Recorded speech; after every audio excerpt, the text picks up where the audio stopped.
Down the Via Dolorosa in Jerusalem that day, the soldiers tried to clear the narrow street, but the crowd pressed in to see the man condemned to die on Calvary.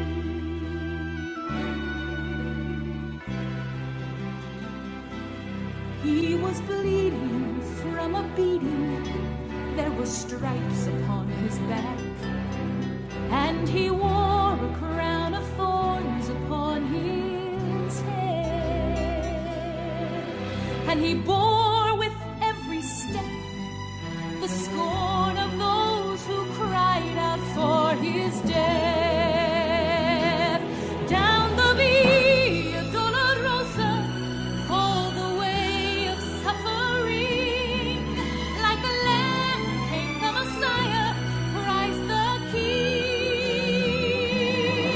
But he chose to walk that road out of his love for you and me. Down the Via Dolorosa, all the way to Calvary.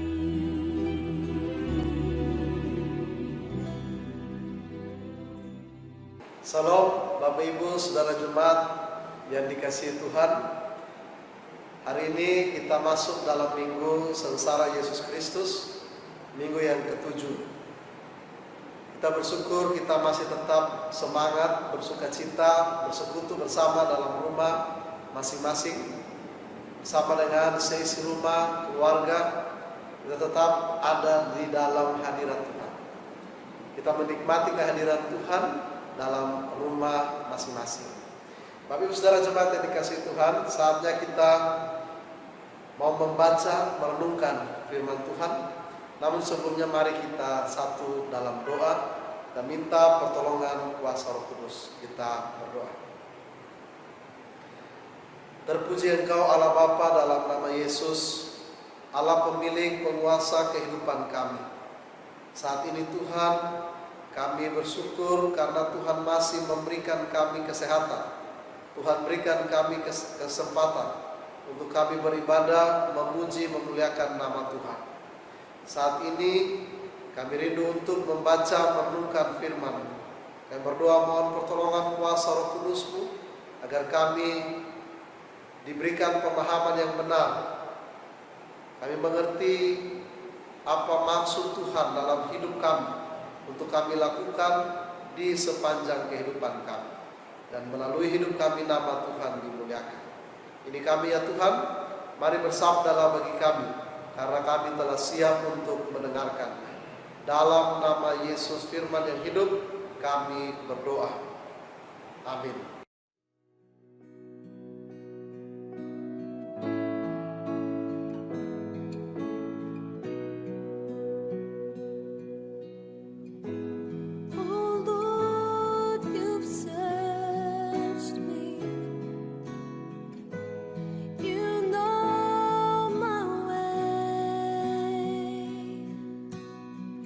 Even when I fail you,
Bapak Ibu Saudara Jemaat yang dikasihi Tuhan, Salam.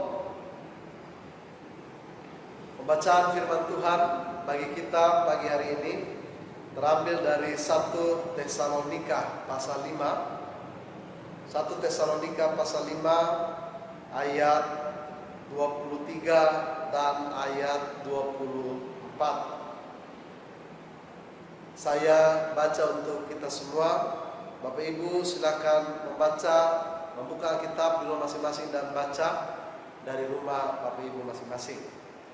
Lembaga Kitab Indonesia memberikan perikop salam. Semoga Allah damai sejahtera menguduskan kamu seluruhnya, dan semoga roh, jiwa, dan tubuhmu terpelihara sempurna dengan tak bercacat pada kedatangan Yesus Kristus Tuhan kita. Ia yang memanggil kamu adalah setia. Ia juga akan menggenapinya. Demikianlah firman Tuhan. Terpujilah Tuhan Yesus Kristus yang bersabda, yang berbahagia ialah Bapak Ibu Saudara dan saya, yang tidak hanya mendengarkan firman Tuhan, tetapi yang memelihara dan melaksanakannya dalam kehidupan setiap hari. Hosiana. Bapak Ibu Saudara Jemaat yang dikasihi Tuhan Yesus Kristus, tema kita hari ini dalam memasuki Minggu Sengsara Tuhan Yesus Kristus, minggu yang ke-7, karya kepedulian dan penebusan Allah, pembebasan dari krisis jati diri. Apa itu krisis jati diri? Krisis jati diri, atau mungkin kita pernah dengar istilah krisis identitas. Pernahkah suatu saat kita duduk merenungkan dalam diri kita masing-masing, muncul suatu pertanyaan, siapa saya sebenarnya? Untuk apa saya ada dalam dunia ini? Jika kita sedang ada dalam pertanyaan-pertanyaan seperti ini, maka kita sedang mengalami yang namanya krisis jati diri. Seorang psikolog perkembangan bernama Erik Erikson berpendapat bahwa masalah ini akan dialami oleh sebagian besar orang. Walaupun pada umumnya lebih pada usia anak-anak remaja atau masa akhir balik.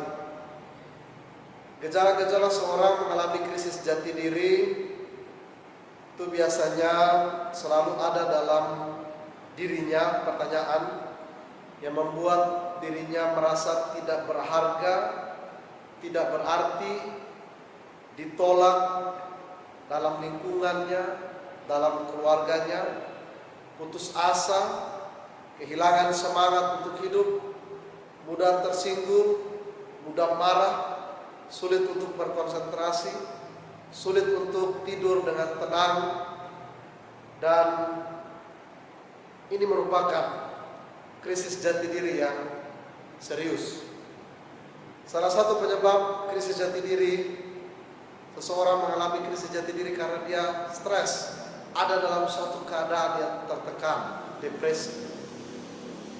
Diakibatkan oleh kondisi lingkungan sekitar, misalnya karena masalah perceraian, karena kehilangan orang yang dicintai, kehilangan pekerjaan, mengidap suatu penyakit yang serius, yang bertahun-tahun, mungkin dia sudah berobat kemana-mana tetapi tidak kunjung sembuh. Maka dia biasanya ada dalam krisis jati diri. Bagaimana dengan krisis jati diri sebagai seorang Kristen? Jati diri Kristen adalah Yesus Kristus. Karena itu setiap orang percaya diminta untuk hidup dalam kekudusan. Itulah jati diri yang benar.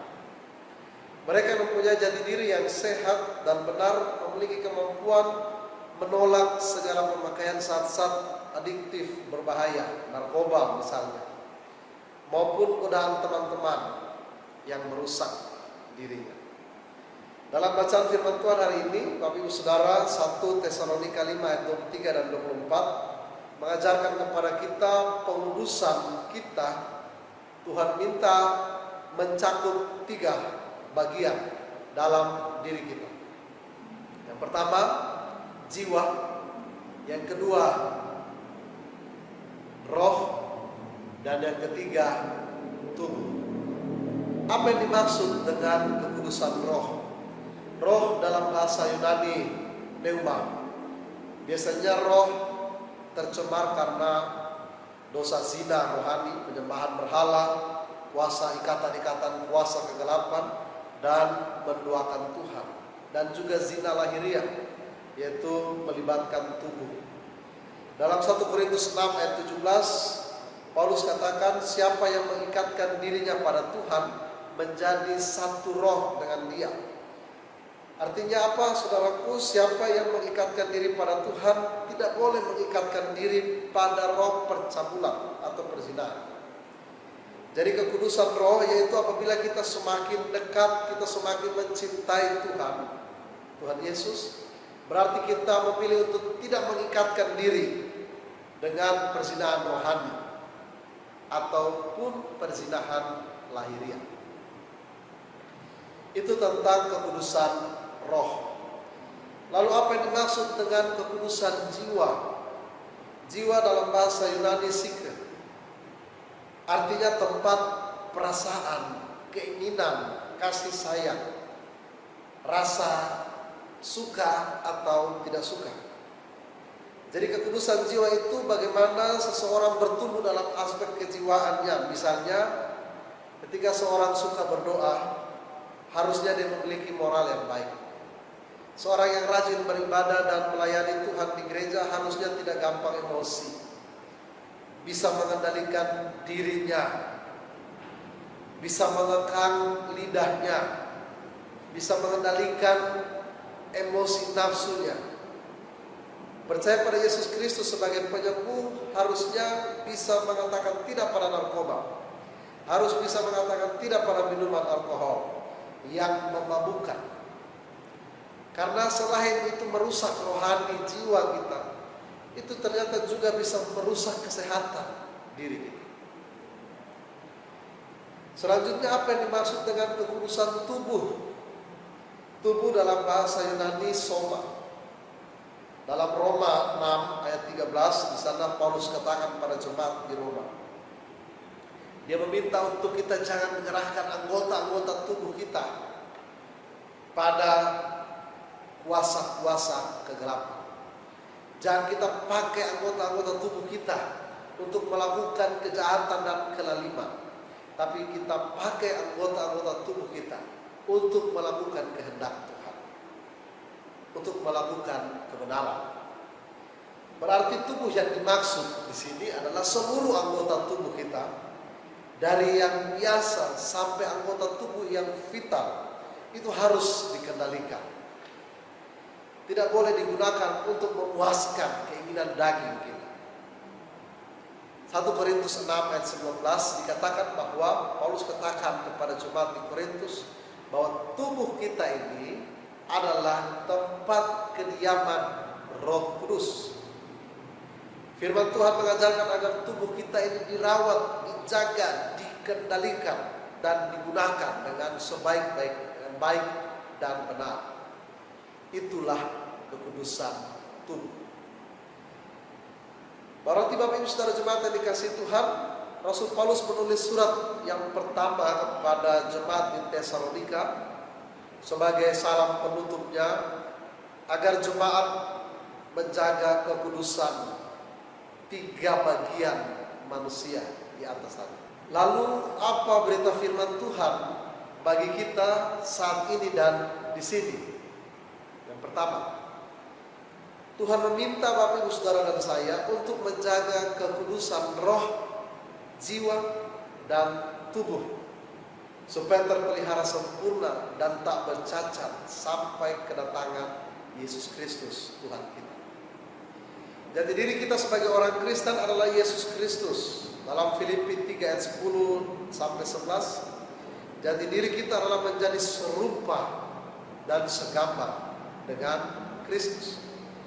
Segala sesuatu dipusatkan pada Kristus. Roh, jiwa, dan tubuh kita diarahkan untuk melakukan kehendak Kristus. Maka ketika kita melakukan segala sesuatu, harus dipertimbangkan apakah itu sesuai dengan kehendak Kristus, sesuai dengan karakter Kristus, sehingga jati diri kita menjadi sempurna di dalam Dia. Karakter Kristus itulah yang akan membuat saudara dan saya mampu mengalahkan segala godaan untuk melakukan yang tidak berkenan kepadanya, seperti narkoba, free sex, kata-kata kotor, pemberontakan terhadap otoritas, dan kurangnya penguasaan diri. Semuanya itu tidak berkenan di hadapan Tuhan. Yang kedua, jika kita perhatikan di sekitar kita, ada banyak anak Tuhan hari ini mengalami krisis jati diri. Merasa dirinya ditolak oleh lingkungan dan ditolak oleh keluarganya. Merasa dirinya tidak berharga, tidak berarti. Putus asa, kehilangan semangat untuk hidup, mudah tersinggung dan marah, sulit untuk berkonsentrasi, sulit untuk tidur dengan tenang. Semuanya itu berdampak pada kurangnya penghargaan atas diri sendiri. Merasa dirinya tidak berharga, kemudian memperlakukan dirinya dengan tidak terhormat, kurang menghargai diri sendiri dan masa depannya. Hari ini saya mau ingatkan kepada kita semua sebagai pelayan Tuhan, hidup kita ini sangat berharga dan mulia di hadapan Tuhan. Firman Tuhan dalam Yesaya 43 ayat 4a. Saya baca untuk kita. Yesaya 43 ayat 4a. Oleh karena engkau berharga di mataku dan mulia, dan aku ini mengasihi engkau. Berarti saudaraku, Tuhan memandang kita, saudara dan saya, berharga dan mulia. Maka mari kita juga memandang diri kita berharga dan mulia. Perlakukan diri kita dengan mulia. Perlakukan diri kita dengan penuh penghargaan. Kita atur masa depan dengan sebaik-baiknya, agar melalui hidup kita, hidup saya dan hidup Bapak Ibu Saudara, nama Tuhan dipermuliakan. Kalau bukan kita yang menghargai diri kita, siapa lagi? Banyak anak Tuhan yang merasakan tekanan dalam hidupnya, stres dan depresi karena kehilangan jati diri. Akibatnya melakukan hal-hal yang tidak berkenan. Mungkin ada di antara kita yang bertanya, kenapa saya ada di dunia ini? Kenapa saya ada dalam keluarga ini? Untuk apa saya dilahirkan? Bagaimana masa depan saya? Apakah saya dapat menjalani masa depan saya dengan baik? Saudaraku, hari ini saya mau katakan kepada saudara sekalian, bahwa kita hidup, kita ada sampai saat ini untuk mengerjakan rencana Allah dalam diri kita. Yeremia pasal 1 ayat 5, ketika Yeremia sebagai seorang nabi, masa mudanya dipilih, ditunjuk oleh Tuhan, diutus oleh Tuhan, dia merasa dirinya begitu tidak berharga, tidak berarti. Dia katakan, siapakah aku Tuhan? Tapi Tuhan katakan dia sudah punya rencana untuk kehidupan untuk kehidupan Yeremia ke depan. Berarti Bapak Ibu Saudara dan saya, kita ada bukan satu kebetulan, tapi kita ada untuk mengerjakan rencana Tuhan dalam hidup kita. Tuhan sudah memanggil kita jauh sebelum dunia dijadikan. Efesus pasal 1 ayat 4 sampai ayat 6. Ketika kita ditempatkan dalam suatu keluarga, mari kita bersyukur, karena Tuhan mau supaya kita hidup dan berbuah, berdampak yang positif, berdampak yang baik bagi keluarga, menjadi kebanggaan orang tua dan saudara-saudara. Kita bukan kebetulan dilahirkan ke dalam dunia ini. Mungkin ada yang bertanya, "Pendeta, saya adalah anak yang tidak diinginkan lahir ke dalam dunia ini, ke dalam keluarga ini. Kenapa saya dilahirkan?" Hari ini saya mengajak kita melihat ada seorang tokoh dalam Alkitab yang bernama Yefta. Siapa Yefta, saudara tahu? Yefta adalah seorang pemimpin di tengah-tengah bangsa Israel. Salah satu pemimpin ketika zaman hakim-hakim. Israel belum memiliki raja, mereka masih dipimpin oleh para hakim. Yefta salah satu yang dipilih oleh Allah. Dia adalah anak seorang perempuan sundal. Dan karena statusnya sebagai anak seorang perempuan sundal, saudaraku, dia diusir keluar oleh saudara-saudara tirinya dari rumah. Tapi ketika mereka, saudara-saudara tirinya, berhadapan dengan Bani Amon, mereka tidak mampu menghadapi sendiri. Lalu mereka meminta Yefta untuk kembali dan menjadi pemimpin mereka untuk melawan Bani Amon.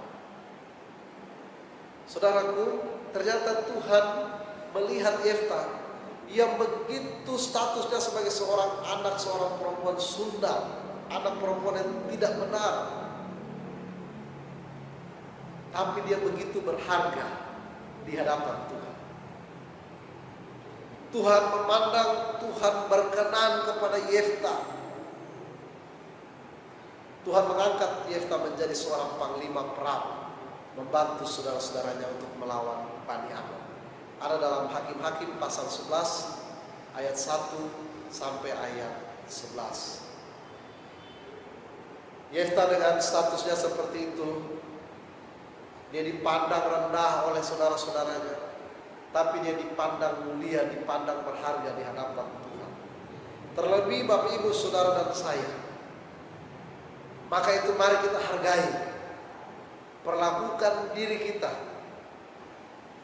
dengan berharga, penuh penghargaan dan mulia.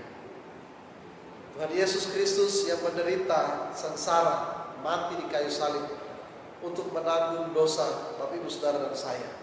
Kenapa? Karena dia memandang kita begitu berharga dan mulia. Dia tidak mau saudara dan saya kita binasa dalam dosa. Dia rela meninggalkan sorga yang begitu mulia. Dia rela menanggalkan statusnya sebagai Allah untuk menjadi sama dengan manusia. Bahkan mengambil wujud seorang hamba yang menderita. Filipi pasal 2 ayat 5 sampai dengan ayatnya yang ke-8. Untuk itu, di minggu sengsara Yesus Kristus yang ke-7 ini, mari kita hayati sebagai apapun saudara dan saya, sebagai orang tua, sebagai anak, mari kita pandang diri kita, hidup kita berharga di hadapan Tuhan. Dosa tidak mampu merubah status kita sebagai anak Allah. Tuhan mengasihi, Tuhan memberkati Bapak Ibu